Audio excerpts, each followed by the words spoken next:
The document my children slid across my own kitchen table smelled faintly of expensive ink and betrayal. It was thick, bound in a professional blue cover, and at the top, in stark block letters, were the words, Blackwood Ridge Estates, Property Transition Agreement.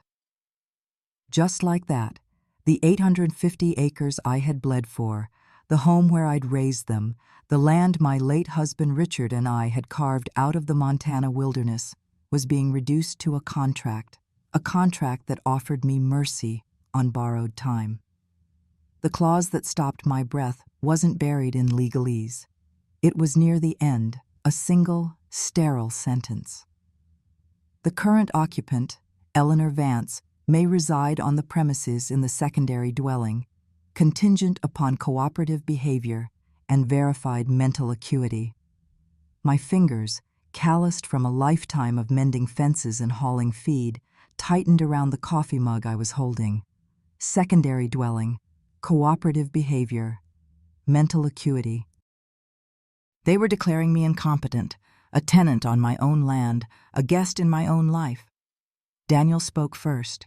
He had always been the vanguard, his ambition a sharp, polished tool. "It's for the best, Mom. The ranch is too much for you now.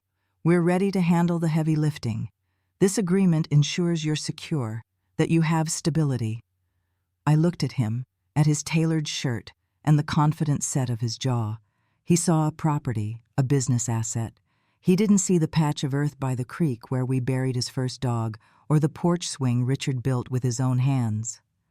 Amelia leaned in, her voice a syrupy confection of concern. "We're not pushing you out, Mama. Of course not. You'll be in the cottage by Miller's Creek. You always said you loved the morning sun there." She smiled, a brittle, practiced expression that didn't reach her eyes. Claire, my youngest, said nothing. She sat with her hands clasped, a silent juror in a trial I didn't know I was facing. Her silence was the loudest condemnation of all. My gaze drifted from one face to the next. These were the children I had taught to ride, nursed through fevers, and defended fiercely against a world that wasn't always kind. Now they sat before me as a board of directors, executing a hostile takeover of my existence. All they needed was my signature. The silence in the room grew heavy, thick with unspoken history. Finally, I picked up the pen they'd so thoughtfully provided. I didn't move it toward the signature line. I clicked it, once, twice, a sharp, definitive sound in the quiet room. Then I set it down. "I see," I said, my voice as level and calm as the prairie horizon. Daniel sighed, a sound of pure exasperation. "Mom, let's not be dramatic. This is just business. It's the responsible path forward." Business. The word hung in the air, cold and metallic. They had taken 45 years of sweat, love, and memory and condensed it into a 9-letter word. I looked down at the document, then back up at the 3 strangers who wore my children's faces. "I will not sign this," I said. The atmosphere shifted instantly from strained patience to ice. Daniel's jaw tightened. "If you fight us on this, you risk losing everything." "There's no need for this," Amelia began, but I was already pushing my chair back. I stood, my spine straight, feeling a familiar strength settle in my shoulders. It was the same posture I'd held on a dusty field in a foreign country, facing down 300 soldiers awaiting my command. I never surrendered then. "You've all made your positions perfectly clear," I said, my voice ringing with an authority they hadn't heard in years. "Now allow me to make mine." I turned and walked out of the kitchen, leaving the papers, the pen, and my 3 children sitting in a stunned, cold silence. I made it to the back porch before the tremors started, not of fear, but of a profound, seismic shift within me.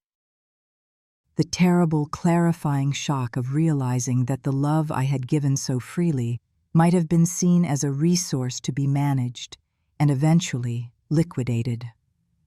Outside, the vast Montana sky stretched above me, indifferent and eternal.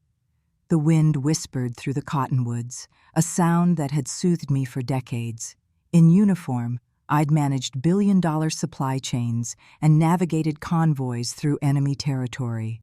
But no training could have prepared me for the quiet violence of being erased by my own blood. They thought I was old, tired, and sentimental. They thought I would break. They had no idea what they had just awakened. If you've ever been cornered by the people you trust the most, you know that precise moment when sorrow burns away and what's left is steel. This wasn't the end of my story. It was the beginning of a fight, a quiet, strategic battle they never saw coming, and I was damn sure I was going to finish it. I stayed on that porch until the sun bled out behind the jagged peaks of the Bridger Mountains. My coffee grew cold, but I gripped the mug like an anchor. Inside, the muffled murmur of their voices confirmed they hadn't left. They were strategizing, waiting for the old woman to capitulate. They were underestimating their mother. With a resolve I hadn't felt in years, I descended the porch steps, my boots finding their familiar rhythm on the worn wood. I walked past the rose bushes I'd planted the spring after Richard passed, past the sprawling barn we'd rebuilt together after the blizzard of '02. I followed the fence line, my hand trailing along the rough-hewn posts, each one a testament to a day's hard labor. This wasn't just land. It was a library of my life written in sweat and sacrifice. The unity of their betrayal was the sharpest cut. They had conspired, forming a committee to manage my obsolescence.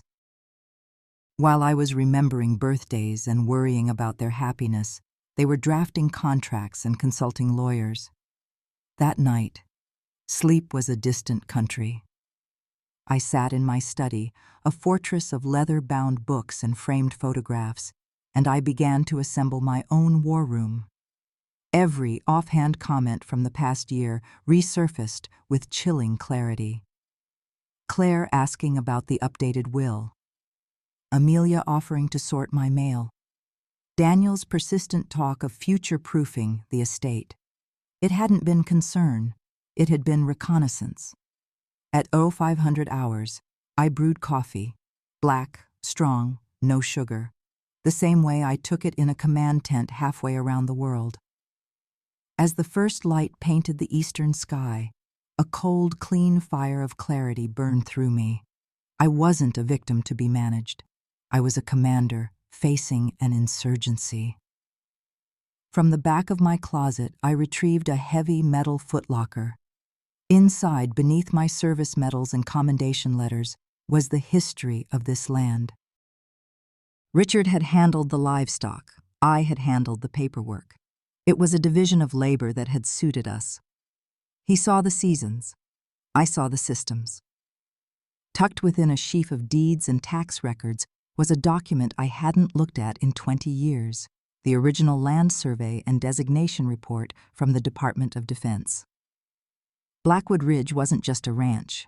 A significant portion of it had been used as a logistics and training ground for cavalry units during World War II, and I had the official stamped documents to prove it.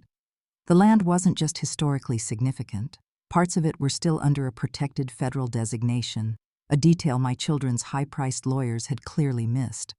By noon, I had organized everything into 3 folders. The first contained every legal document pertaining to the ranch's protected status. The second held personal records, bank statements, letters, and emails from my children that now read like a trail of evidence. The third folder remained empty, waiting for my next move. I picked up the phone and dialed a number I knew by heart. Marcus Thorne answered on the second ring. We hadn't spoken in years, but his voice was the same, calm, steady, grounded. He'd been my logistics officer, the most brilliant strategist I'd ever known. "Marcus," I said. "It's Eleanor." "I know," he replied. "It's time," I said. That was all it took. "Where and when?" he asked. No questions, no hesitation. Just the unwavering loyalty of soldiers who had seen the worst together. Before he arrived, I made a list, not of allies and enemies, but of actions and boundaries. I would not engage in emotional battles. I would not raise my voice. I would meet their corporate strategy with military precision. They wanted a war of paperwork. They were about to face a grandmaster. Marcus's truck rumbled up the gravel drive just as the afternoon heat settled over the valley. He was grayer, broader, but he still moved with an unshakable purpose. He sat at my kitchen table, the same table where my children had tried to dismantle my life, and gave me a simple nod. I slid the folder labeled Blackwood Ridge Federal Designation across to him. He opened it, his eyes scanning the documents, lingering on the old survey map with the official Department of Defense seal. He let out a low whistle. "This changes everything, Eleanor," he said, looking up at me. "This land isn't just yours. It's part of a national legacy. They can't touch it without wading into a federal swamp." "I kept everything," I said, sliding him a notarized letter from 1987, confirming the designation had never been fully rescinded. He read it, a slow smile spreading across his face. "Smart. They ambushed you because they thought you were weak and sentimental." He leaned forward. "Now, we make them regret it." We spent 2 hours mapping out the strategy. Zoning laws, inheritance loopholes, protective statutes, fiduciary duty. Marcus wasn't a lawyer, but he knew how to deconstruct a system and find its weaknesses. "I don't just want to stop them," I told him, my voice hard. "I want to build a firewall so high they can never try to burn me down again." He nodded. "Then you need someone meaner than me, someone who enjoys this." "I've already called Judge Pierce," I said. A genuine laugh escaped him. "Of course you did." Retired Judge Arthur Pierce was a legend, a cantankerous old bear who lived in a remote cabin and had a deep-seated loathing for corporate greed. He'd made a name for himself defending veterans and small landowners against predatory developers. He was exactly the weapon I needed. My appointment was for the next morning. Marcus left as dusk settled, his taillights a receding red promise of support. I stood on the porch, the cool night air a balm on my skin. That night, I didn't just lock the doors. I walked the entire perimeter of my ranch, flashlight in hand, checking every gate, every latch. It wasn't about security. It was about reclaiming my territory, inch by hard-won inch.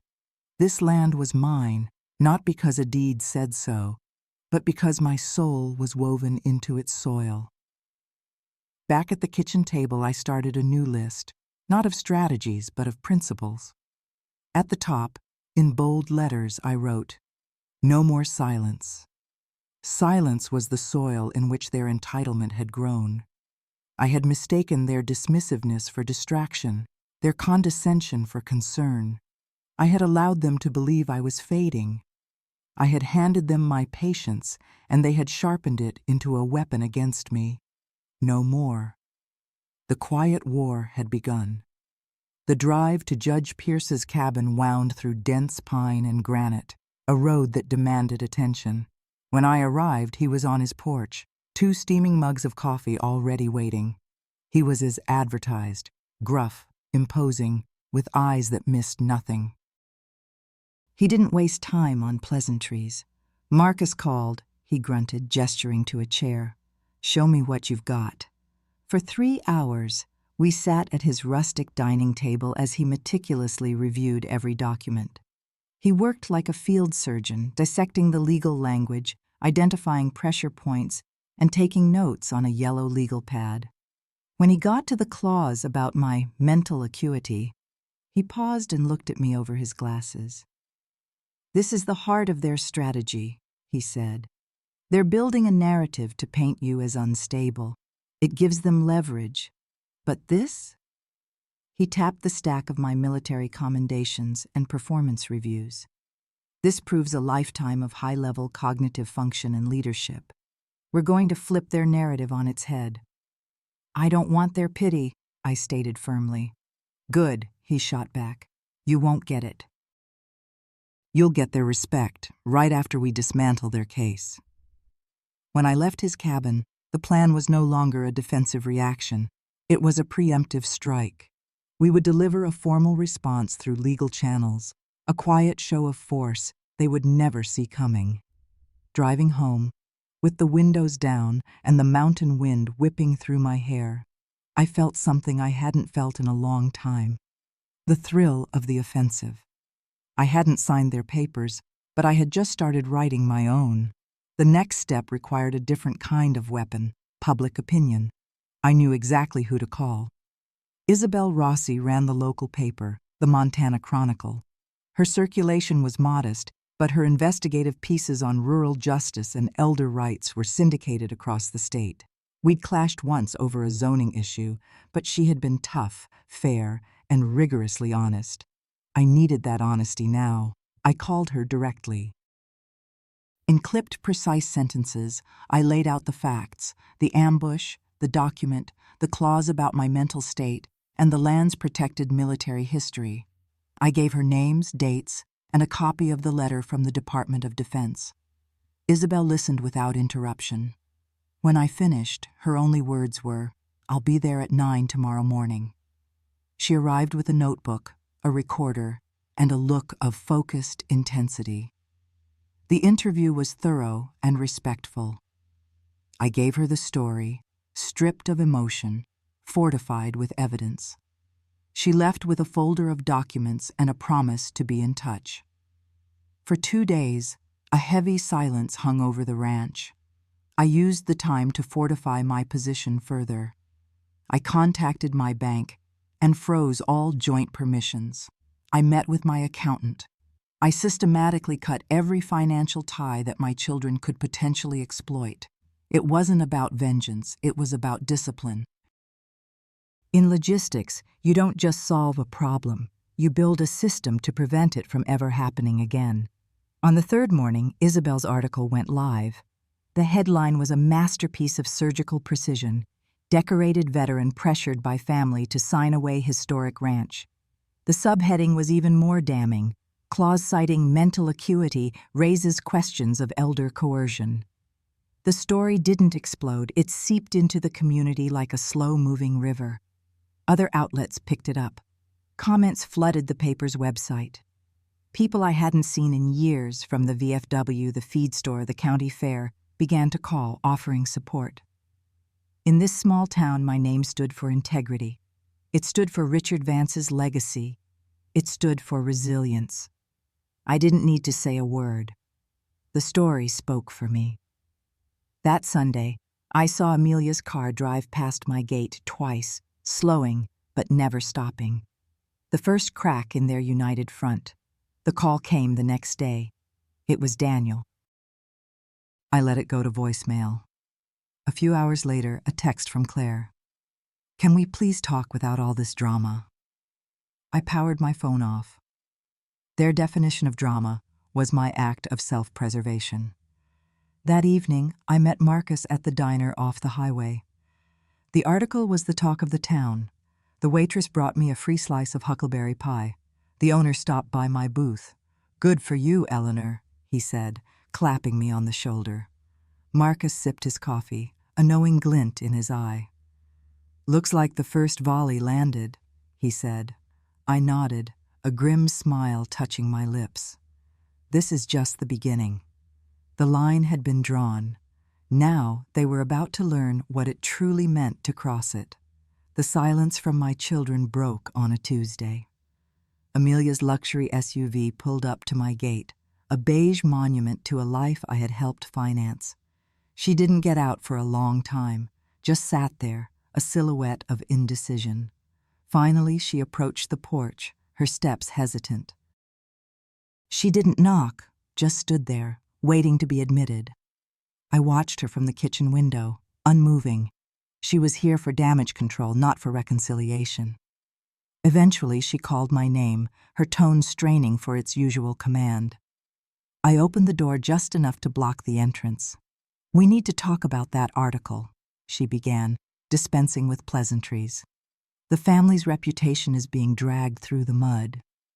Daniel is getting calls at his firm. Claire's clients are asking questions." "And?" I asked, my voice flat. We're willing to revise the agreement. The audacity of it was so profound, I almost laughed. Their plan had hit a snag, and suddenly, they were open to negotiation. Amelia, I said, my voice dangerously quiet, you were willing to have me declared mentally unfit to keep my own home. Your concern for the family's reputation seems a bit late. A flicker of her old arrogance returned. You're the one who made this public. Then came the true purpose of her visit, the threat, veiled in concern. If this continues, people might start digging into old tax filings. That inheritance from your aunt you never reported. Things could get complicated. So, they had prepared a counteroffensive. I had expected nothing less, and I was ready. Everything they could possibly find, Judge Pierce and I had already cataloged and addressed. I had built my defense on a foundation of absolute truth. I took a step forward, my eyes locking onto hers. Do whatever you feel you must, I said, but I'd advise you to do it quickly. I closed the door in her face. The next day, a revised proposal arrived by courier. The language was softer, full of corporate jargon like legacy stewardship and custodial oversight, but the objective was the same: control. I didn't even open the envelope. Instead, Judge Pierce sent a certified letter to their lawyer stating that any further contact would be considered harassment and would result in a request for a restraining order. The retaliation began in earnest. An anonymous complaint was filed with the county about my septic system. Another flagged a supposed misuse of a veteran's agricultural tax exemption. The whispers started. At the grocery store, at the post office. It was a classic smear campaign designed to isolate and discredit me. It didn't work. It only sharpened my focus. Then Daniel made a critical error. He tried to access one of the ranch's dormant operating accounts using an old login. The bank's security system flagged the attempt immediately and called me. I didn't press charges. Not yet. I simply had the attempt officially documented by the sheriff's department. It was another piece of evidence, another brick in the wall I was building. One evening, a plain envelope appeared in my mailbox. No stamp, no return address. Inside, a single typed line. They're planning to sell. A developer from Denver is already lined up. It confirmed my deepest fears. They weren't just trying to manage the ranch, they were preparing to liquidate it. I immediately called Evelyn Reed. Evelyn was Richard's oldest friend, a fierce conservationist who had worked with him on land use projects for years. I hadn't seen her since his funeral. When she arrived, she carried a worn manila folder. Richard was worried this day might come, she said gently. He drafted this years ago, after his diagnosis. He never filed it because he didn't want to pressure you while you were grieving. Inside were handwritten notes from my husband and a draft for a permanent conservation easement for the entire property.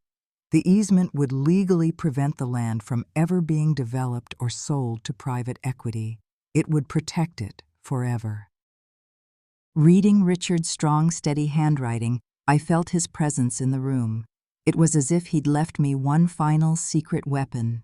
He was still protecting me, still protecting our home. The time for quiet strategy was over. It was time to end this. I invited them for dinner, one last time. The cold November air seemed to hold its breath as they arrived, one by one. Daniel, Amelia, Claire, all of them dressed in somber colors, their faces masks of tense civility. They walked into the dining room, where I had set the table with our best china, the way I used to for holidays. We ate in near silence. I served the pot roast Richard had loved, let them feel the weight of his absence in the room. Then, when the meal was finished, I stood at the head of the table. I know about the developer in Denver, I began, my voice clear and steady. I know about the shell corporation you set up, Daniel. I know about the falsified reports you filed, Amelia. And I know you sat by and let it happen, Claire. The color drained from their faces. "You came to me with a document designed to erase me," I continued. "Now I have one of my own." I placed the signed conservation easement on the table. "This was filed this morning. The ranch is now under federal protection in perpetuity. It can never be broken up. It can never be sold for development.